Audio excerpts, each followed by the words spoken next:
नमस्कार दोस्तों, आप देख रहे हैं 4 PM और मैं हूं आपके साथ सिमरन।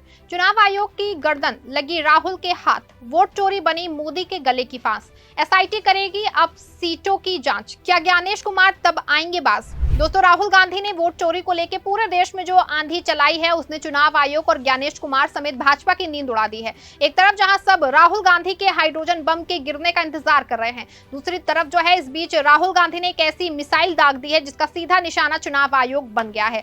दोस्तों, राहुल ने अब जो कदम उठाया है उससे लगने लगा है कि शायद अब जल्द ही ज्ञानेश कुमार अपना इस्तीफा दे सकते हैं, क्योंकि मामला तो अभी तक कोर्ट और सीआईडी तक ही अटका था, लेकिन अब इसमें एसआईटी को भी जोड़ दिया गया है। जी हां, राहुल गांधी के प्रेस कॉन्फ्रेंस से शुरू हुई ये कहानी अब एसआईटी जांच तक पहुंच गई है। दरअसल सरकार ने एक विशेष जांच टीम का गठन किया है जो एक खास सीट पे वोट चोरी को लेकर जांच करेगी। और सबसे खास बात यह है कि इस एसआईटी की जिम्मेदारी एक ऐसे अफसर के हाथ में सौंपी गई है जो पहले भी कई बार मोदी शाह की बैंड बचा चुका है। तो किसको सीट लेके एसआईटी का गठन किया गया है और इसकी जांच के लिए किस स्पेशल अफसर को चुना गया है, बताएंगे आपको अपने इस वीडियो में। 18 सितंबर को राहुल गांधी ने दिल्ली में प्रेस कॉन्फ्रेंस की थी, जिसके बाद कर्नाटक सरकार एक्शन मोड पे आ गई है। मुख्यमंत्री सिद्धरामैया ने घोषणा की है कि इस मामले की जांच के लिए एसआईटी की एक विशेष जांच दल बनाई जाएगी और एसआईटी का काम होगा कि वो आलंद विधानसभा क्षेत्र में हुए वोट चोरी के पूरे खेल का पर्दाफाश करे।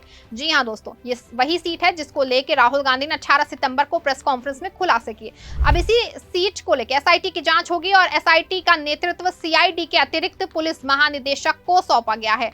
उनके साथ 2 पुलिस अधीक्षक स्तर के अधिकारी सैदुलू अदावत और शुभविता भी शामिल होंगे। अब दोस्तों, ये नाम सुन के ही बीजेपी और चुनाव आयोग के नेताओं की नींद उड़ गई होगी, क्योंकि ये वही अफसर हैं जिन्होंने पहले भी कई हाई प्रोफाइल मामलों की जांच की है। इन्हीं में से एक अफसर बीके सिंह वो हैं जिन्होंने गौरी लंकेश हत्या, MM कलबुर्गी हत्या और यहाँ तक कि पूर्व सांसद प्रज्वल रेवन्ना के खिलाफ केस की जांच की थी। और मजेदार बात है कि उनके नेतृत्व में ही प्रज्वल रेवन्ना को 1 साल के अंदर दोषी ठहरा दिया गया था। यानी कहने का मतलब दोस्तों ये है यहाँ की अब मामला मजाक नहीं रहा है, अब ये खेल एसआईटी के हाथों में चला गया है। एसआईटी को भारतीय नागरिक सुरक्षा संहिता 2023 की धारा 2U के तहत पुलिस थाने के अधिकार भी दिए गए हैं। यानी कि एसआईटी के पास पूरी ताकत है, चाहे किसी को बुलाना हो, गिरफ्तार करना हो या FIR दर्ज करनी हो। सरकार ने साफ कहा है कि आलंद मामले से जुड़े सभी FIR और रिकॉर्ड एसआईटी को सौंप दिए जाएंगे। अब आप सोचिए, जांच की बागडोर ऐसे अफसरों के हाथों में होगी जिन्होंने पहले भी सत्ता में बैठे लोगों की बैंड बजाई है। तो मोदी, शाह और ज्ञानेश कुमार को डर क्यों ना लगे? दोस्तों, राजनीति की दुनिया में कब किसका पासा पलट जाए कुछ कहा नहीं जा सकता है। कल तक जो चुनाव आयोग खुद को लोकतंत्र का पहरेदार बता रहा था, आज वही राहुल गांधी के निशाने पे आ चुका है। और सबसे मजेदार बात है कि राहुल ने सिर्फ एक प्रेस कॉन्फ्रेंस की और उससे ही पूरा सिस्टम हिल गया। 18 सितंबर को राहुल गांधी ने दिल्ली में प्रेस कॉन्फ्रेंस की। प्रेस कॉन्फ्रेंस क्या थी? सीधा कहें तो मोदी, शाह, चुनाव आयोग और ज्ञानेश कुमार की नींद हराम करने का प्रोग्राम था। राहुल ने खुलासा किया कि कर्नाटक के कलबुर्गी जिले की आलंद विधानसभा सीट पे वोट चोरी का बड़ा खेल हुआ है। उन्होंने साफ साफ आरोप लगाया कि 2023 के विधानसभा चुनाव के दौरान हजारों वोटरों के नाम मतदाता सूची से गायब कर दिए गए थे और ये सब काम फर्जी फॉर्म 7 के जरिए हुआ था। यानी कि वोटर को कुछ पता ही नहीं और उसका नाम मतदाता सूची से कट गया। अब जरा सोचिए, वोट डालना एक नागरिक का सबसे बड़ा अधिकार है और अगर उसी अधिकार को छीन लिया जाए तो ये सीधा लोकतंत्र पे हमला नहीं होगा क्या? राहुल गांधी ने जब सबूतों के साथ ये मामला उठाया तो एक झटके में पूरा खेल ही पलट गया।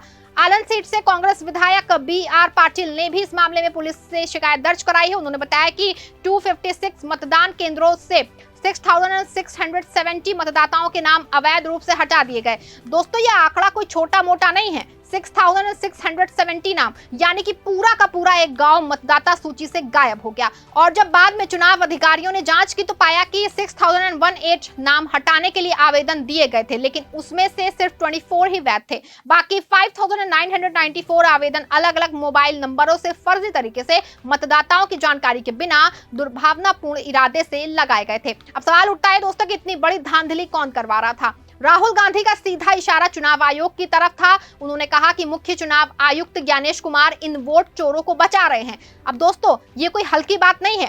सीधे सीधे देश की सबसे बड़ी संवैधानिक संस्था पे आरोप लगाया गया है और आरोप लगाने वाला कोई छोटा नेता नहीं बल्कि विपक्ष का सबसे बड़ा चेहरा राहुल गांधी है। अब सोचिए, जब राहुल गांधी कह रहे हैं तो ये बस छोटा धमाका था और असली हाइड्रोजन बम तो अभी बाकी है, तो फिर चुनाव आयोग और ज्ञानेश कुमार के तो पसीने छूटने लग गए होंगे।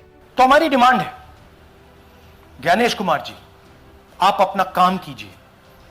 आपने ओथ लिया है, आप हिंदुस्तान के चीफ इलेक्शन कमिश्नर हैं।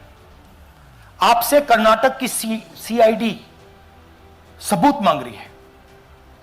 आप कर्नाटक की सीआईडी को यह सबूत 1 सप्ताह के अंदर दे दीजिए, नहीं तो पूरा हिंदुस्तान के सारे युवा इस बात को एक्सेप्ट करेंगे कि आप हिंदुस्तान के कॉन्स्टिट्यूशन, हिंदुस्तान के संविधान की हत्या में शामिल हो, हिंदुस्तान के संविधान की रक्षा नहीं कर रहे हो और वोट चोरों की आप मदद कर रहे हो। राहुल गांधी लगातार कह रहे हैं कि चुनाव आयोग अब भाजपा के लिए ढाल बन गया है। उन्होंने कहा कि ज्ञानेश कुमार वोट चोरों को बचा रहे हैं।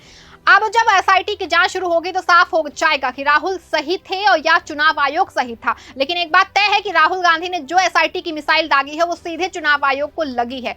अभी तक जो ज्ञानेश कुमार सीआईडी के 18 चिट्ठियों पे कुंडली मार के बैठे थे और जरूरी तकनीकी डेटा देने से इनकार कर रहे थे, वहीं अब ज्ञानेश कुमार को अब एसआईटी के हर सवाल का जवाब देना पड़ेगा और जरूरी तकनीकी डेटा भी शेयर करना पड़ेगा। एसआईटी की जांच से ये भी साफ होगा कि इसमें कौन कौन शामिल था।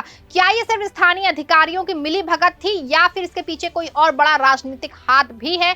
वहीं इस एसआईटी के गठन से मोदी सरकार और भाजपा पे दबाव बढ़ गया है। चुनाव आयोग की गर्दन अब राहुल गांधी के हाथ में है और ये मामला मोदी के गले की फांस बन चुका है, क्योंकि अगर एसआईटी ने जांच में बड़ा खुलासा कर दिया तो ये सिर्फ आनंद तक सीमित नहीं होगा। फिर सवाल उठेगा कि क्या बाकी जगहों पे भी यही खेल हुआ है। क्या भाजपा ने चुनाव जीतने के लिए बड़े पैमाने पे वोट चोरी कराई है। दोस्तों, राजनीति में अक्सर कहा जाता है कि धुआं वहीं उठता है जहां आग होती है। राहुल गांधी ने प्रेस कॉन्फ्रेंस करके धुआं दिखा दिया है। अब एसआईटी इस आग को ढूंढेगी और अगर आग सच में मिल गई तो मोदी शाह की पूरी इमारत हिल सकती है। अब देखना यह होगा कि एसआईटी कब तक अपनी रिपोर्ट देती है और उसमें क्या क्या निकल के सामने आता है। लेकिन इतना साफ है कि राहुल गांधी की चाल बहुत ही सोची समझी है। उन्होंने सीधे चुनाव आयोग को घेरा है, जिससे भाजपा की सांसें अटक गई हैं और अगर ज्ञानेश कुमार पर दबाव बढ़ रहा तो शायद उन्हें इस्तीफा देना ही पड़ेगा। दोस्तों, ये कहानी अभी शुरू हुई है। राहुल गांधी ने कहा है कि असली हाइड्रोजन बम तो अभी बाकी है, यानी आगे और बड़े बड़े खुलासे होंगे और जब भी वो बम गिरेगा, यकीन मानिए दोस्तों, देश की राजनीति में भूकंप तो जरूरी आएगा।